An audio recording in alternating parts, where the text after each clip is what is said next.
We'll go double strap this one and we'll cut it right above that stub he's got sticking there. Alright. And then that one we'll probably choke it and can come and cut it right here. With that? Once we'll try to make everything work. I mean, butt heavy so it comes straight down. Uh-huh. But we'll try to drop it right here. Grab the butt with your And pull it out. mini there.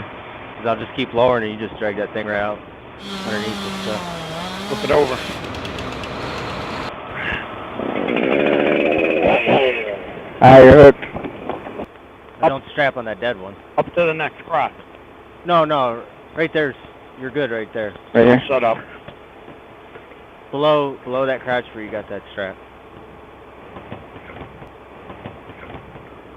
If it don't look healthy where that strap is, put it below that crotch on that All right. meat. It's gonna be tight.